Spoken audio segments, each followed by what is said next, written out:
नमस्कार दोस्तों।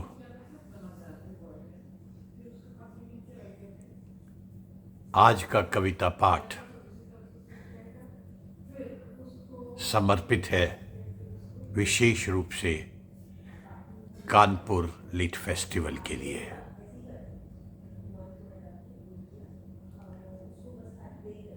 और इसलिए समर्पित है इस कानपुर लिट फेस्टिवल के लिए क्योंकि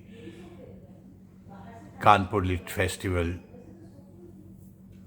4 और 5 दिसंबर को कानपुर में होने जा रहा है,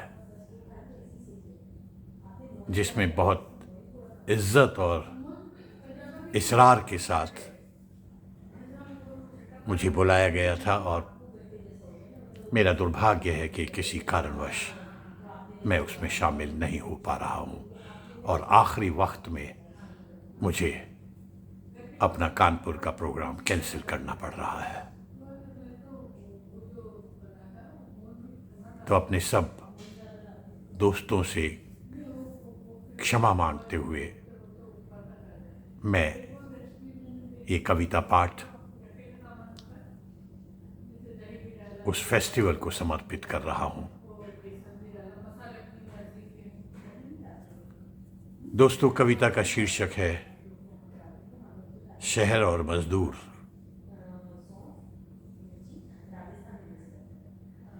अद्भुत संवेदनशील कविता है। हम सब जानते हैं कि मजदूर आसपास के गांव से शहर में मजदूरी करने आते हैं। एक शाश्वत सत्य है ये।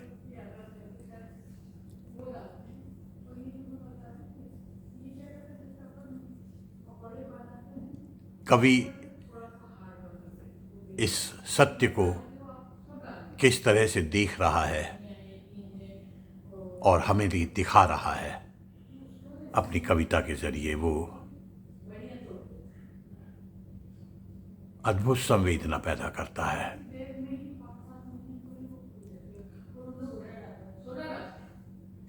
क्षमा चाहूंगा, कवि का नाम मैं पता नहीं कर पाया, हालांकि कुछ दोस्तों को कहा है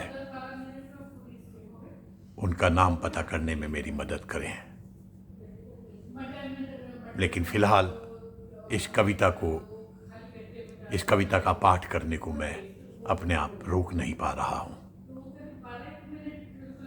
पेश है, देखिए आप भी क्या चीज है ये। वो लिखते हैं कि पूरा इंतजाम हो गया है, शहर में गांव जैसा कुछ भी ना दिखे। शहर में गांव जैसा कुछ भी ना दिखे, पूरा इंतजाम हो गया है। और शहर में गांव जैसा कुछ भी ना बचे, पूरा इंतजाम हो गया है। फिर भी वो रोज आता है गांव से शहर। वो रोज आता है गांव से शहर, रेल से, बस से, अपनी पुरानी साइकिल से। वो रोज आता है शहर क्योंकि उसको पता है कि उसके बिना शहर एक पल भी नहीं जी पाएगा। उसे पता है शहर उसके बिना एक पल भी नहीं जी पाएगा। बुद्धिजीवियों और गणमान्य लोगों के घर दूध नहीं पहुंच पाएगा और नहीं मिल पाएगी उन्हें सुबह की पहली चाय जो जरूरी है। सुबह की पहली चाय जो जरूरी है, बुर्जुआ अखबार में चाय की चुस्कियों के साथ अपनी सोई हुई बौद्धिक जड़ता को गतिशील बनाए रखने के लिए, जो बहुत जरूरी है, सुबह की चाय।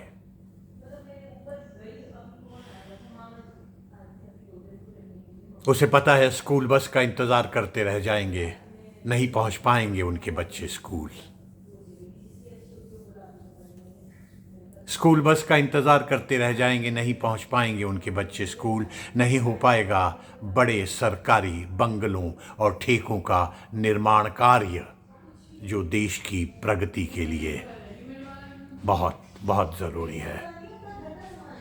उसे पता है नहीं हो पाएगा बड़े सरकारी बंगलों और ठेकों का निर्माण कार्य जो देश की प्रगति के लिए बहुत ज़रूरी है। और इसलिए वो निकलता है अल सुबह,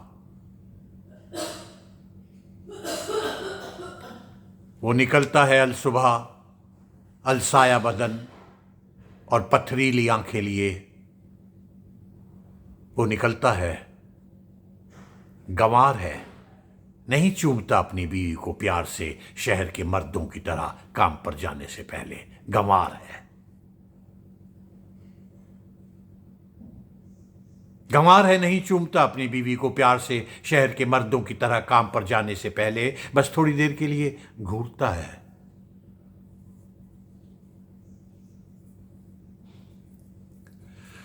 थोड़ी देर के लिए घूरता है और शहर के विदा होते समय रखता है एक ही थैले में अपने कुछ औजारों के साथ बड़े सलीके से 2 रोटी और अचार की एक फांक। वो रखता है, शहर के लिए विदा होने से पहले वो रखता है अपने कुछ औजारों के साथ बड़े सलीके से 2 रोटी और अचार की एक फांक।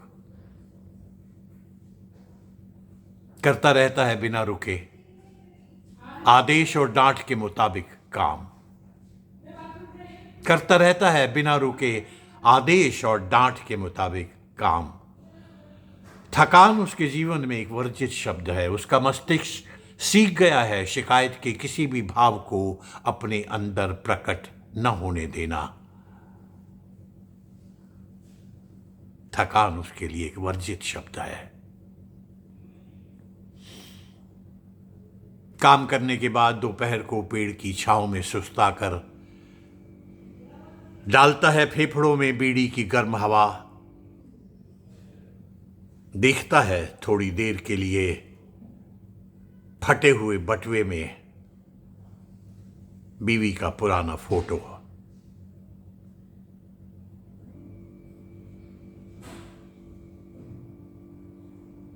वो पूरी कोशिश करता है गांव की जाहिल गंवार असभ्य भाषा को गले में ही रोक सभ्य लोगों से उनकी भाषा में बात करने की वो पूरी कोशिश करता है। पूरा ख्याल रखता है उसके अनपढ़ गंवाईपन से शहर को कोई दिक्कत ना हो। पूरा ख्याल रखता है।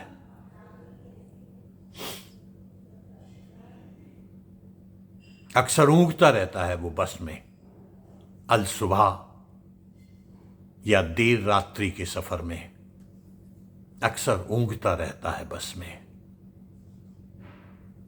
और बैठने से पहले तलाशता है बस में एक अकेली सीट।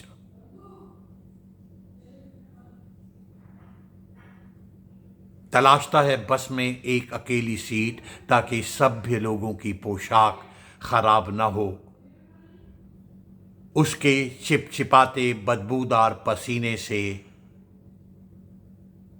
वे मजबूर ना हो उसके साथ नाक पर रुमाल रखकर सफर करने के लिए, वे मजबूर ना हो।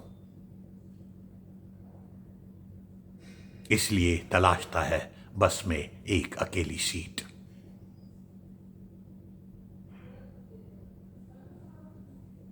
वो मजदूर है, वो मजदूर है, पीढ़ी दर पीढ़ी ऐसे ही अपने खून पसीने से बनाया है उसने हर शहर। पीढ़ी दर पीढ़ी ऐसे ही अपने खून पसीने से बनाया है उसने हर शहर। फटे खुरदुरे हाथों में कुदाल लिए पसीने से तरबतर चीरा है लगातार धरती का सीना।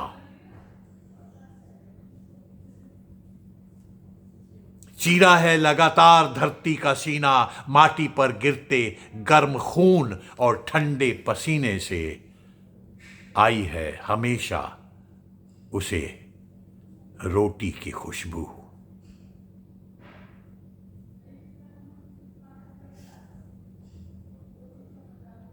गर्म खून और ठंडे पसीने से आई है हमेशा उसे रोटी की खुशबू। बनाए हैं उसने सदी के भव्यतम भवनों की नींव और इमारत।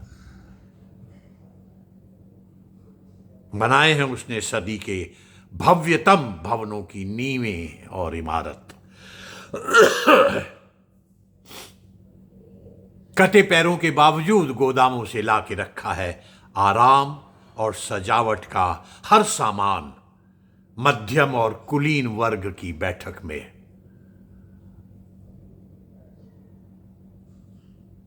कटे पैरों के बावजूद गोदामों से लाके रखा है आराम और सजावट का हर सामान मध्यम और कुलीन वर्ग की बैठक में। और बाजार से गुजरते हुए कई बार वो देखता है अपनी ही बनाई हुई शहर की एक आलीशान इमारत को एकटक। कई बार वो देखता है अपनी ही बनाई शहर की एक आलीशान इमारत को एकटक। यूं ही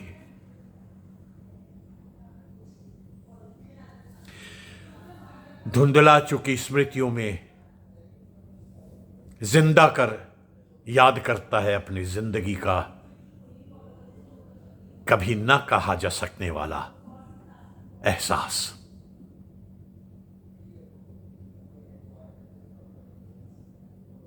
याद है उसको अपनी पत्नी के साथ बिताए शादी के पहले कुछ साल। याद है उसको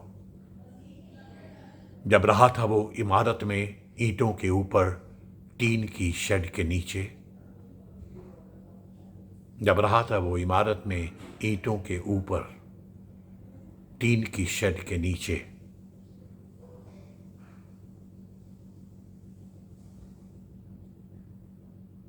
उसकी पत्नी के सर पर 10 ईंटें रखकर सीढ़ियों पर चढ़ने से उसके सामने तड़प तड़प कर हुआ गर्भपात।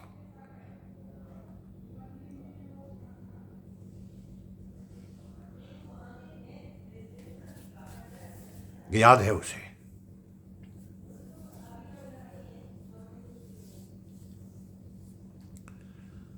याद है उसको उसकी जिंदगी का वो सबसे बड़ा अपमान। उद्घाटन में मंत्री जी के भाषण के बीच वो उलझ पड़ा था पंडाल में सरकारी ठेकेदार से अपनी बकाया मजदूरी को लेकर। वो उलझ पड़ा था पंडाल में सरकारी ठेकेदार से अपनी बकाया मजदूरी को लेकर और कैसे पुलिस ने उसे बेहोश हो जाने तक मारा था और फेंक दिया था बाहर सड़क पर। याद है उसे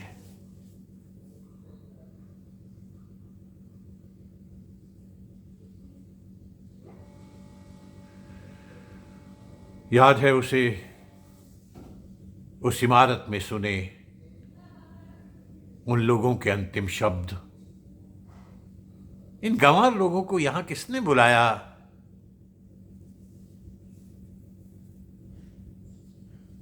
इन गंवार लोगों को यहां किसने बुलाया? एक पत्रकार ने सरकारी बुद्धिजीवी से कहे थे ये शब्द।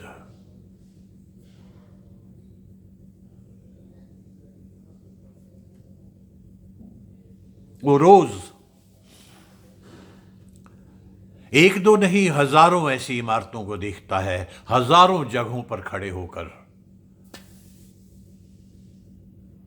और रोज ऐसे ही इतिहास में गुम होकर करता है सभ्यता का।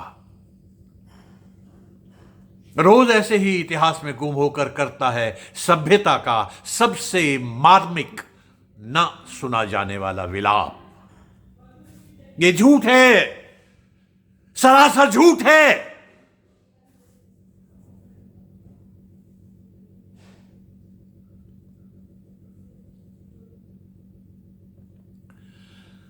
शहर में डर की परछाइयां उससे नहीं जन्मी हैं। देखो देखो शहर खुद कितना बदतमीज है, कितना बदतमीज है कि जिसने कर दी है घोषणा कि किसी भी सार्वजनिक जगह पर उसकी सहज उपस्थिति संदेहास्पद है। उसकी सहज उपस्थिति किसी भी सार्वजनिक जगह पर संदेहास्पद है, जबकि वो शहर का एक इकलौता एकमात्र शिल्पकार है।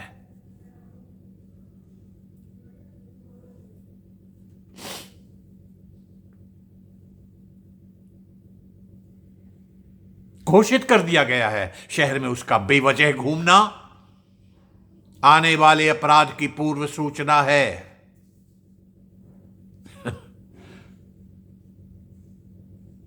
घोषित कर दिया गया है शहर में उसका बेवजह घूमना आने वाले अपराध की पूर्व सूचना है, जबकि उसने नहीं बनाई है कोई भी पॉर्न साइट। उसने नहीं छुड़ाया है एक भी अपराधी को थाने से। राजनीति के लिए नहीं की है उसने किसी भी दंगाई की पैरवी, और अदालतों से नहीं करवाया है बरी भ्रष्टाचारियों और सामूहिक नरसंहार के कातिलों को। एक भी तो फैक्ट्री तो नहीं चलाता वो, एक भी फैक्ट्री तो नहीं चलाता वो जो करती है विसर्जित जहरीले पानी को गंगा और यमुना में।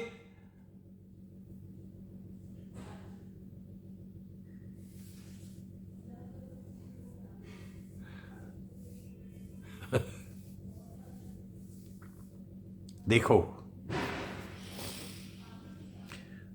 देखो शहर कितना कमीना है जो कभी उसकी मेहनत का पूरा दाम नहीं देता, कभी उसकी मेहनत का पूरा दाम नहीं देता, उसके बच्चों को भूखे पेट सोने को मजबूर करता है। शहर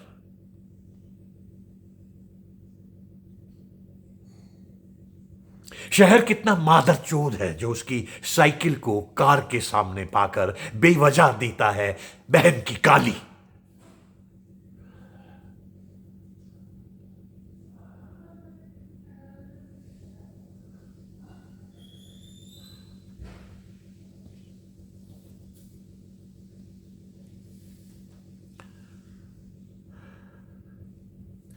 वो जा रहा है शहर की सारी हिकारत और नफरत को बीड़ी के धुएं में उड़ाते वो जा रहा है। देखो देखो वो जा रहा है, उसे शहर से फिर भी कोई शिकायत नहीं है। वो जा रहा है।